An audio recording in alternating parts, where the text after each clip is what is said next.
Yo, what's good? It's your man, 100 Grand Ross with The Rock Never Stops. The Detroit Pistons are struggling. 2-10.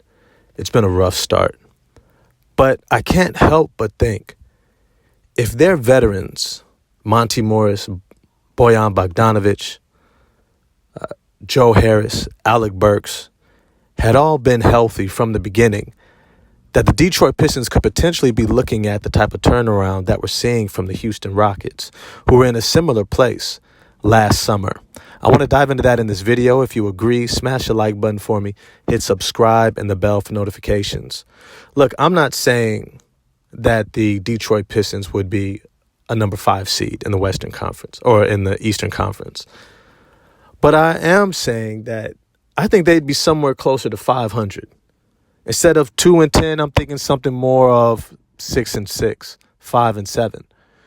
You see, when we look at some of the things that have really held this roster back, it's been turnovers, the lack of shooting and spacing, and the inability to maintain a sense of continuity and chemistry within the roster and who's on the court.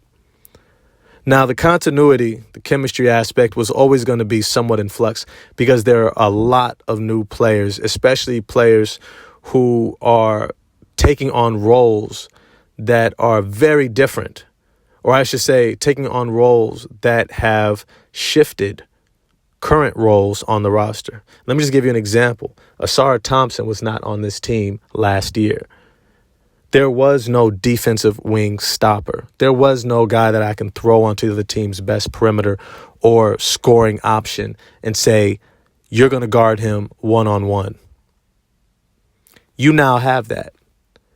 And so as a result, that level of importance now begins to overshadow maybe the importance of other roles, which is a predominant reason why I think we see Jaden Ivey coming off the bench. Because the importance to establish a defensive culture and a baseline for defensive performance as a team has overshadowed the importance of, let's say, scoring and floor spacing. Now, when we think about guys like Monty Morris, his addition to this team taking on some of the ball handling duties that Cade Cunningham and Jaden Ivey may have had, we now see that there's a level of importance placed upon ball control, game control, and efficiency. You see, one of the things that head coach Monty Williams brings is the understanding of the difference between a young team pre-Chris Paul and post-Chris Paul. Pre-Chris Paul, they were scrapping and struggling. They were trying to figure themselves out. They were trying to get to a point where they began to be able to think that the playoffs or the play-in was a possibility. Post Chris Paul, they were now a playoff team looking to be a contending team for a championship.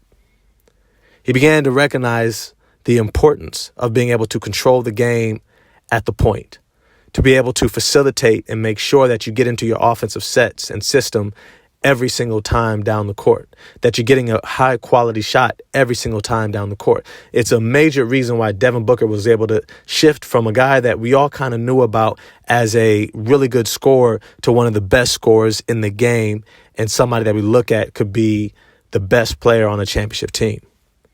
You see, that's the type of elevation that we were hoping to see from Cade Cunningham this year. And a major component of unlocking that was a veteran point guard who can lessen the load on Cade to not have to facilitate and be a dominant scorer all in one every single time coming down the court. Because they have not had that, they had to bring in Killian Hayes. Killian Hayes has been better than he's probably ever been for the Detroit Pistons, if we're honest. He's been better in terms of scoring, shooting, aggressiveness, and he's one of the top assist-to-turnover ratio point guards in the league right now. So he's helped out in that regard. However, his inability to be a consistent scoring threat has continued to allow defenses to focus in on Cade Cunningham and negate a lot of his ability to get to his spots and be efficient.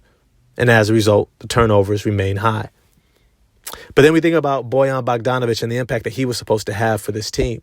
He was supposed to be the floor spacer. He was supposed to be that second dominant scorer to Cade Cunningham that allowed this offense to have more balance, to prevent teams from being able to load up on Cade and saying somebody else is going to have to beat us.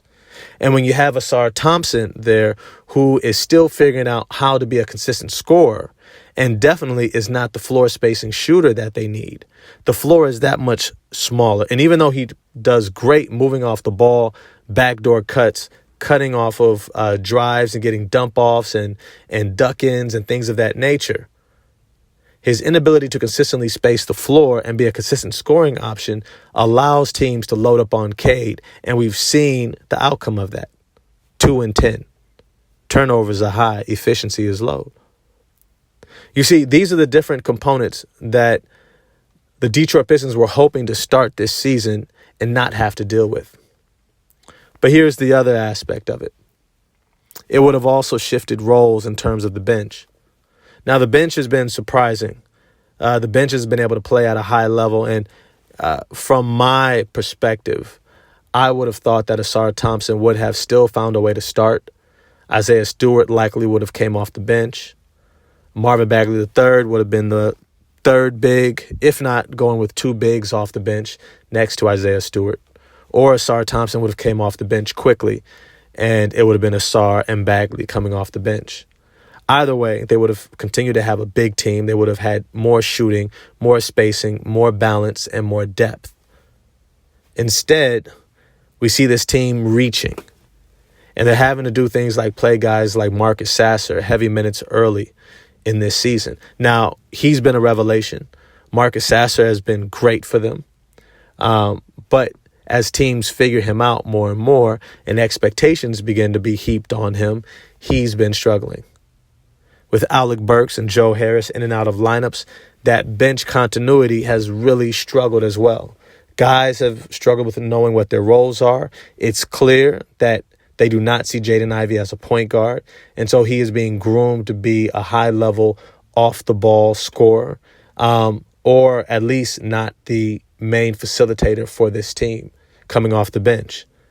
And so having another guy who can be that consistent playmaker and facilitator like Killian Hayes would have been for him, all right, they don't have that available. And so now we have Marcus Sasser. We have Jaden Ivey trying to be the bench backcourt for this Detroit Pistons, and there's growing pains. If you've seen my previous video specifically talking about these growing pains are costing them in the win-loss column. Because at 2-10, how many games? There's been at least 4 to 5 games that they have been in it. And when I say in it, I mean within 2 to 5 points under 2 minutes to go in the game. They've kept it close. They've been competitive. They've been in striking distance and unable to execute.